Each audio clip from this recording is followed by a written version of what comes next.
सबसे अहम बड़ी खबर जो इस टाइम अंडर डिस्कशन है, हर टीवी टॉक शो पे भी यकीनन होगी, सोशल मीडिया, नेशनल मीडिया, सब जगह पे, वो है चीफ से मुलाकात, यानी पीटीआई चीफ की आर्मी चीफ से मुलाकात इस वक्त मौजूद बहस है। गुज़िश्ता रोज़ उसके बारे में जब बैरिस्टर गौहर से पूछा गया तो उन्होंने कहा कि ऐसी कोई मुलाकात ही नहीं हुई, इनकार करके चलते बने। आज जब अडयाला जेल से इमरान खान ने उसकी तस्दीक कर दी, उनकी मौजूदगी में सहाफ़ियों को बताया कि हाँ जी मुलाकात हुई है, तो फिर उन्हें मानना पड़ा और फिर वो खुद सबको इंटरव्यू देते देते सबको बताते रहे कि जनाब मुलाकात हुई है। जैसे ही ये सारी चीज़ें मीडिया के ऊपर आने लग गई तो मैंने देखा कि कुछ लोगों ने तनकीद का निशाना बनाया कि कहाँ गया हकीकी आज़ादी का नारा।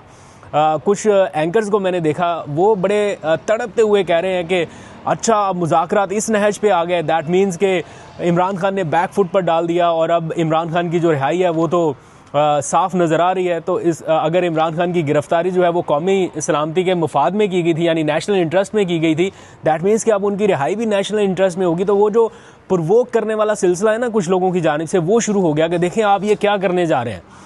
तो जो लोग तो ये बात कर रहे हैं कि कहाँ गई हकीकी आज़ादी, तो मेरा ख्याल है इसमें इमरान खान का कोई नैरेटिव चेंज नहीं नज़र आ रहा, क्योंकि वो डे फर्स्ट से ये कहते आ रहे हैं, जब वो अरेस्ट भी नहीं हुए वो तब से कह रहे हैं कि बात उनसे करूंगा जिनके पास इख्तियार आते हैं। और सबको मालूम है कि वो किन से बात करना चाहते हैं, किन से मुज़ाकरात के लिए कोशिश करते रहे हैं। जवाब ना आने पर या सम रीज़न्स उन्होंने हुकूमत के साथ बैठने के लिए एक मुज़ाकराती कमेटी बनाई, लेकिन उनकी तरजीह क्या थी ये आप सब लोग बेहतर जानते हैं।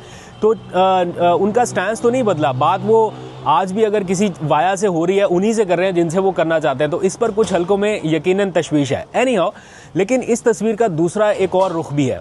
सिक्योरिटी ज़राए से एक ख़बर तमाम टीवी चैनल्स के ऊपर चली है और ये बताया गया कि इस मुलाकात में बैरिस्टर गौहर ने सियासी रंग देने की कोशिश की गई है और ये भी बताया कि ये मुलाकात खालिस्तन सिक्योरिटी तनाजुर में की गई थी, जिसको सियासी तौर पर इस्तेमाल किया जा रहा है, जिसको अफसोसनाक करार दिया गया है दूसरी साइड से।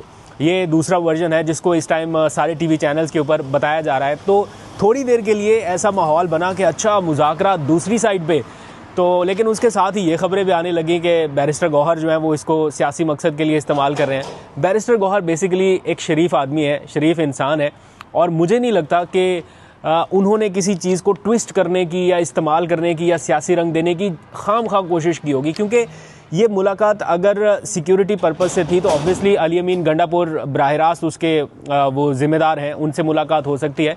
लेकिन ये पहली बार हुआ कि चेयरमैन पीटीआई बैरिस्टर गौहर भी मुलाकात में इंक्लूड रहे और फिर बताया गया कि बैरिस्टर गौहर और अली अमीन गंडापुर के साथ ये मुलाकात अलग से हुई।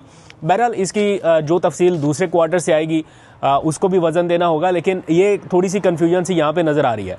लेकिन इस कन्फ्यूजन का ख़ात्मा कहाँ पर होगा या क्लैरिटी कैसे आएगी, एक तो आने वाले दिनों में आपको थोड़े से हालात के बारे में पता चलना शुरू होगा कि कितना नरम हाथ हो रहा है या कितनी स्पेस पीटीआई को मिल रही है। लेकिन इंस्टेंट इसका सिग्नल जो है वो आपको कल मिलने वाला है, क्योंकि कल अलकादर ट्रस्ट केस का फ़ैसला 11 बजे सुनाए जाने का इम्कान है। वैसे तो ये फ़ैसला हो चुका है कि कल सुनाया जाएगा, लेकिन मैं इम्कान इसलिए कह रहा हूँ क्योंकि 3 मरतबा तो पहले वो मुलतवी हो चुका।